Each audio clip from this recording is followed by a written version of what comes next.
और अन्य गणमान्य सज्जन भी, माता बहनों, मीडिया के बंधु, मैं कुछ नहीं कहूँगा। अपना पूरा समय अपने बेटा को दूंगा और छोटे भाई वर्मा को दूंगा।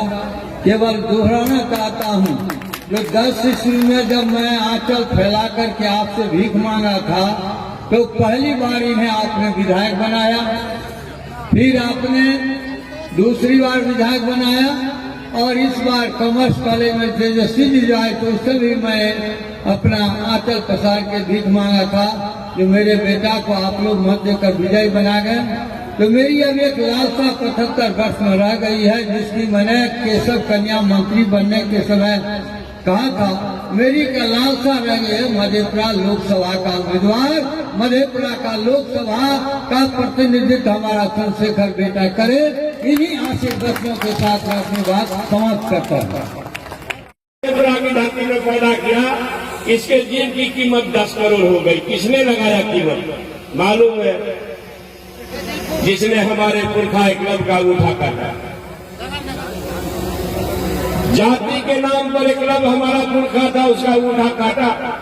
जिस विचार में, जिन लोगों ने हमारे पुरखा, शानदार पुरखा एक क्लब का उठा काटा, जिस विचार में हमारे पुरखा शंभुक महाराज का वध किया, जिस विचार ने शहीद जगदेव प्रसाद का कत्ल किया, जिस विचार में महात्मा फूले, पेरियार, अम्बेडकर, जननायक कर्पूरी ठाकुर को अपमानित किया, जिस विचार में, जिस खुराफातियों ने लालू यादव को जेल जाने पर लगातार विवश किया, जिस विचार ने हमारा भविष्य सामाजिक न्याय और समाजवाद का झंडा बुलंद करने का संकेत देने वाला तेजस्वी प्रसाद यादव को उनके गर्भगृह में ही मारने का प्रयास कर रहा है, जो जिसने उस पर मुकदमा कराया, जिसने लालू यादव जी के पूरा परिवार पर मुकदमा कराया, उनके बेटी दामाद सब पर, वही लोग, होशियार रहिएगा,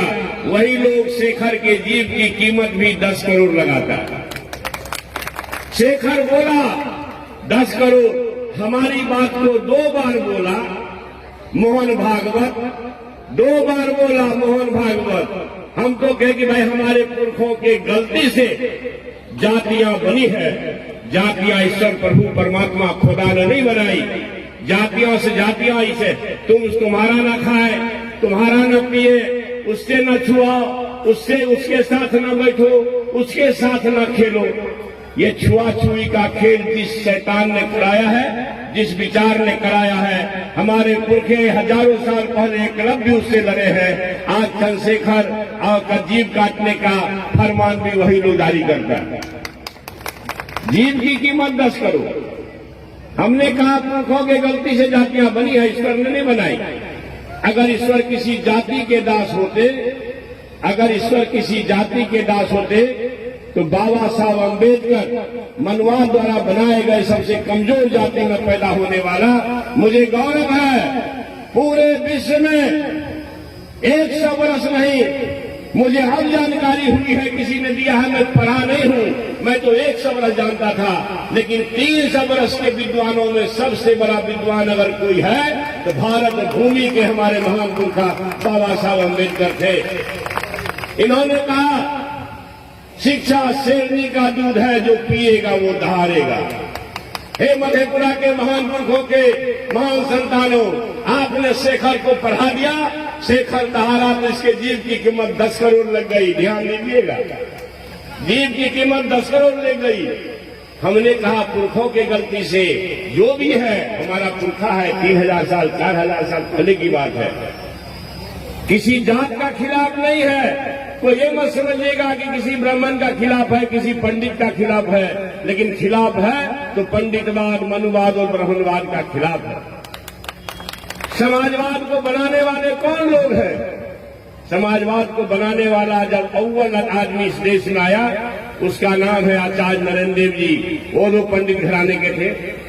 दूसरा नाम यहाँ से कोसी के महान धरती से जेबी कृपलानी साहब MP होते थे, उनका नाम आता है। तीसरा नाम जयप्रकाश नारायण जी का आता है। यूसुफ मेहर अली जी का नाम आता है। जनाज नारायण जी का नाम आता है। पंडित मधुलिमाई का नाम आता है, पंडित जनेश्वर मिश्र का नाम आता है, और 37 वर्ष तक गरीब पिछड़ों का आरक्षण दबा करके जो खाया वो देने वाला भी हमारे शानदार नेता राजा मांडा बीपी सिंह साहब हुए। क्या बात है, जिसको चिंता देश बनाने की है वो सबको ताकतवर बनाना चाहता है। अब यकीन करिए 100 में 90 लोग अगर आज भी नौकरी के लिए भटक रहा है, 100 में 90 लोग अगर आज भी जाति के कारण छुआछुई का शिकार है, और 10 आदमी जो हजारों साल से मजबूत है, हे मजबूत कंधे वाले, आप देश को अगर ताकत देना चाहते हो तो 90% लोग 100 में 90 लोग जो हजारों साल से सताए गए हैं उनको भी साथ कर लो। कोई माइकालात भारत को ताकतवर बनाने से न रोकेगा। चीन की चौधराहट और अमेरिका की दादागिरी को हम भारतवंशी ठीक करेंगे। कमाल है। और यह बात अगर हम कहते हैं तो हमारे जीव की कीमत 10 करोड़ लगती है, और उसी बात को मोहन भागवत कहते हैं तो मोहन भागवत की जीव की कीमत कोई 10 रुपया नहीं लगाता है। यही जाति का खेल है। लालू यादव चारा घोटाला पकड़े, लालू यादव विजिलेंस को जांच दिए, लालू यादव सीबीआई को जांच दिए, जो चारा घोटाला पकड़े, जो मुद्दे बने, मात्र 2.5 साल के अंदर पता चला वो आदमी जेल में है, वो आदमी जेल हर समय जेल जा रहा है, सजा हो गया। मगर जगन्नाथ मिश्रा तो मोटा जाति ऊंचा जाति का है, मर गए। नहीं कहना चाहता हूं क्योंकि जाति का यह खेल है। तो पंडित जगन्नाथ मिश्रा जिसके जमाने में 6 साल 7 लूट हुआ, उसको सजा भी नहीं हुआ, बेल भी हो गया।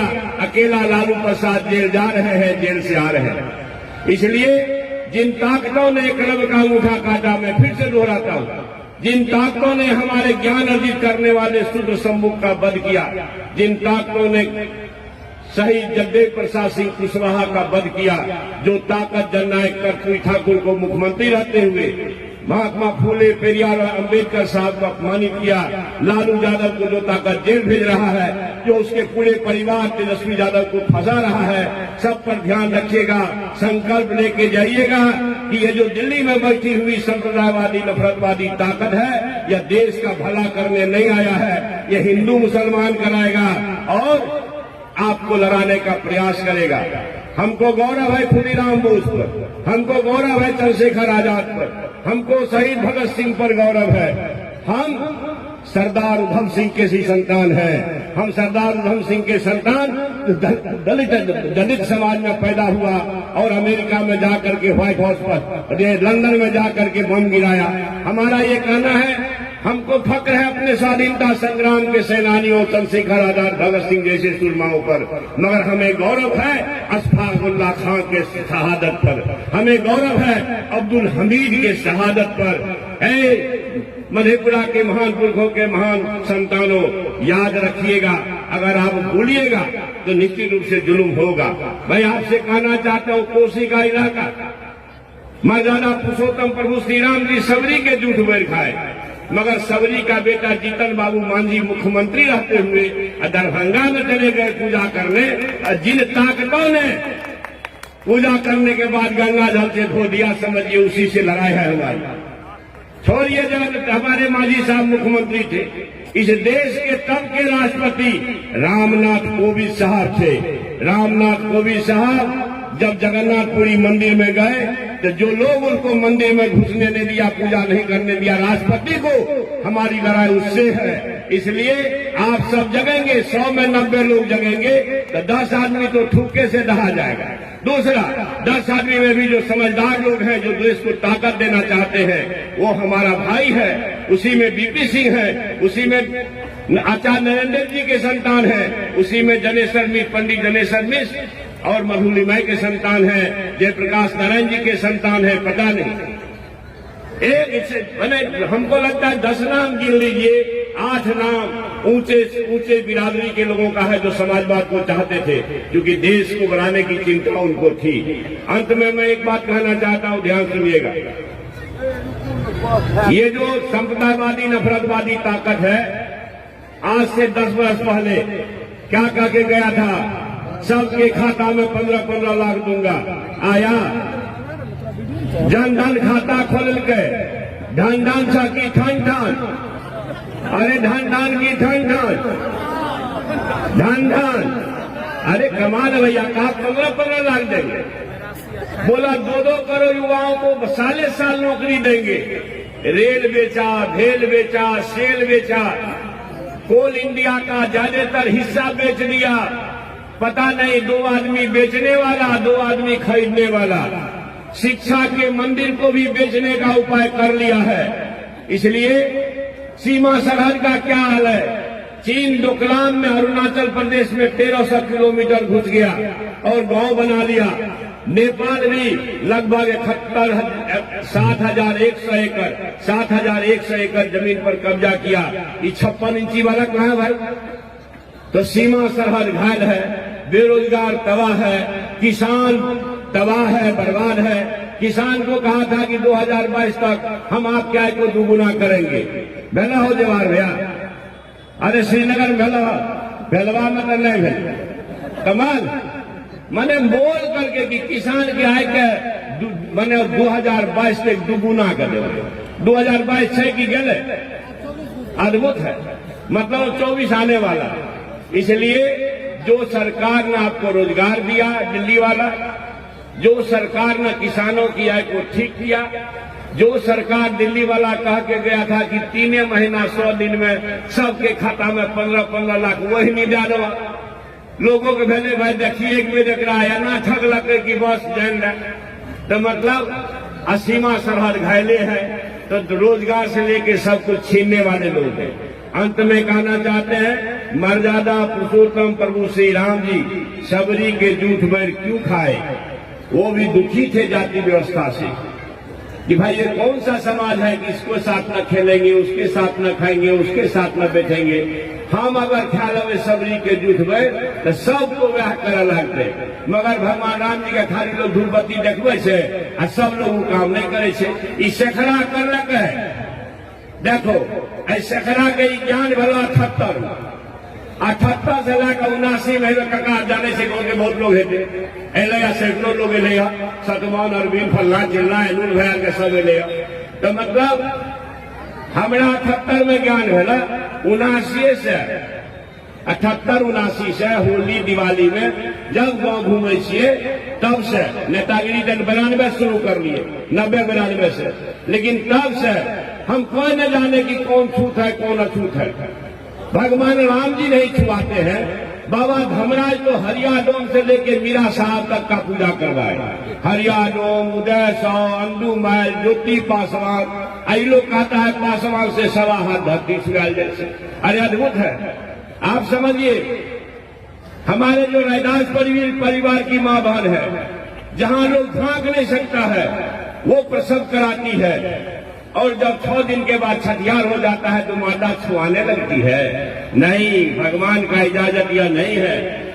हमारे रजक भाई है, रजक भाई कपड़ा धोते हैं और उसी को पहन करके 4 बार हम लोग मंदिर में जाते हैं, मस्जिद में जाते हैं, तब तो कपड़ा से नहीं छुआते हैं, लेकिन रजक भाई से छुआ जाते हैं। अद्भुत है। कैसे होगा? पासवान जी समझिए क्या काम करते हैं कि 1.25 हाथ धरती और हड्डी तक छुआ जाता है। ये सब गंदा चीज है। इसलिए हम समझे, बाबा साहब अम्बेडकर ने हमको सिखाया। हम समझे, हम लगभग 48 बरस हर जाति के, चाहे कमजोर से कमजोर जाति समाज में जो मनुवाद ने बनाया। दुनिया के देशों में 195 देश में से 188 देश में सब जाति नहीं है, मात्र 7-8 देश में सब जाति है। इसलिए अगर भगवान जी बीज लगाते जाति का तो हर दुनिया के हर कोने में लगाते। इसलिए जो भगवान नहीं किए हैं, जो भगवान नहीं बनाए हैं, उसको मानना नहीं है। जाति विहीन समाज बननी चाहिए। हम अगर हर जाति धर्म के लोग को चरण छूते रहे तो भगवान तो पहले हमको प्रोफेसर बना दिए, और फिर भगवान हमको आप लोगों के सहयोग से विधायक बना दिए, और फिर हमको आप लोगों के सहयोग से मंत्री बनने का अवसर मिला। तब समझिए जब हम छुआ देखिए तो चपरासी होती है। इसलिए छुआ छुई नहीं, छुआछुई को धक्का दो, सामाजिक न्याय, संप्रदायवाद, नफरतवाद परोसने वाला मोदी सिंहासन खाली करो और सामाजिक न्याय, समाजवाद और मोहब्बत लाने वाला लालू यादव का सिपाही अंबेडकर, बाबा साहब अंबेडकर, महात्मा फूले पेरियार का संतान दिल्ली पर कब्जा करेगा, मधेपुरा और कोसी का गवाह बनेगा। मैं आप सभी लोगों के, बुजुर्गों के चरण में शीश नमन करते हुए अंत में कहना चाहता हूँ, यहाँ से जाइएगा, फरेबियों के चक्कर में मत पड़िएगा, सब चीज के दाम बढ़ा देंगे। ऐसा पहले 5 महीना पहले जीरा मिले रहे 400 टका, आप मिले 800-900 टका। गैस के दाम जानिए रहल छो, खाद के की हाल है भैया, पहले मिले रहे ट्रैक्टर 10 बरस पहले 650 टका में, आप मिले थे 1650 में। तो ये बढ़ाई महंगाई भी होते ने बेशुमार। इन्हीं शब्दों के साथ मैं आप लोगों का, बुजुर्गों के चरण में फिर शीश नमन करता हूँ।